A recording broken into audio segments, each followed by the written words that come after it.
Okay, so Central Otago Pinot Noir. This is what we're doing. This is Domaine Thomson Explorer Pinot Noir 2019.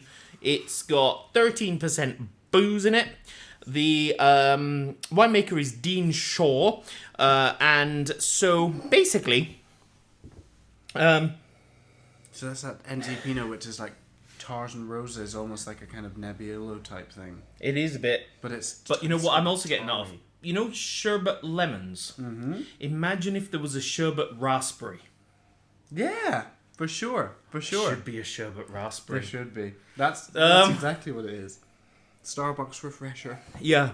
When I was a little boy, there were these blue boiled sweets that were sour raspberries, and I loved them. Oh, yeah, totally. They're sort of little sort of bullet type Absolute things. angel of death. They were awful, but they were they're delicious. part of the childhood. Yeah, and that's what this is getting. I'm getting off this. It's sort of sherbety and raspberry, and then but it's fuller and rounder. And then raspberry ripple ice cream. Yes, for sure. So there's that little softness and that roundness and that creaminess coming off it. Mmm. Yeah.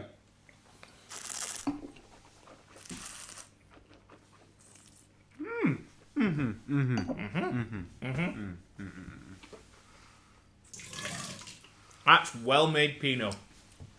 That's really well-made Pinot. That is good. That is a Bangario. Yes. That is really good. That is good. That's good. That gets the Ben Pinot stamp of approval. That hits the Pinot feels. Yes. No, that's good. But it's not...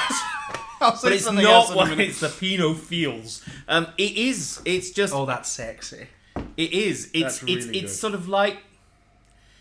You shouldn't... If you're a Burgundy buff, you shouldn't like it. I'm not supposed to like that. No, but you do. But I'm admitting it to myself Yeah, live on air. it's like I drive a 1971 Morris Minor van when it's not getting repaired because someone drove into it. Okay? But I do have a slight soft spot for an early 1980s Vauxhall Astra. It's that sort of thing. It's the dirty secret. Yeah, so sorry, Armand Rousseau, but... DRC, go fuck yourself. Yeah. Talking of DRC, what did you tried it at the weekend for the first time? Tell Domaine de la Romani Conti, the best producer of Pinot Noir, and also I think the most expensive wine in the world. I have a feeling that Le Roi Musigny has overtaken that now. Mm-hmm. But yeah, so I tried one of their wines in the weekend. What do you think? Well, it was Richebourg 07, $3,000 a bottle in a restaurant, which I won't name. It was nowhere near open. And I was the whole time doing other shit things. You know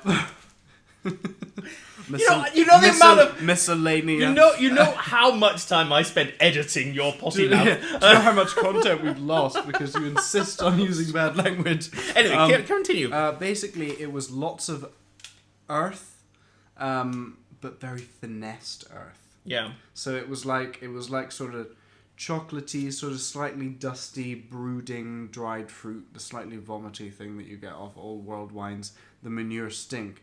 But it wasn't tannic and it wasn't sort of overbearing. It was all incredibly finessed and rounded, and you got that kind of rumbling layers type thing.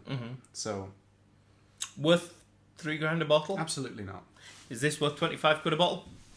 Oh, no, this is the thing. The DRC, you've got to sit there with a massive glass for 3 hours for anything to happen. I would not be, because of the way that I've done Burgundy, I would not allow myself to enjoy that wine if I wasn't sitting in a dark room by myself with it for at least 6 hours. At least 6 hours. I wouldn't allow myself to enjoy that wine. But that's just the way I've completely beeped myself up, because that's the way I do it. This is a damn good Pinot. It is. I don't know about 25. I think it's worth. But I understand why. Pinot everywhere is expensive. Exactly. So I mean, you put that. You look at. I mean, 2 years ago, you and I wouldn't be, happily selling wine Bourgogne Rouge at 30 quid. We are, because they're brilliant, and I think this is in that category. Totally different style, but it's in that phenomenally well-made wine. Just done perfectly what it's supposed to be. I mean, the reason I like it, and I don't want to do this, is because it could easily be mistaken for a Burgundy. I could mistake that for a 19, for example. because of the vibrancy of the fruit. But then it also has the cool with fruit going through it. At the end of the day, it's just amazing, and Yes. it's got everything. It's really, really good, and I've explored it and I've found it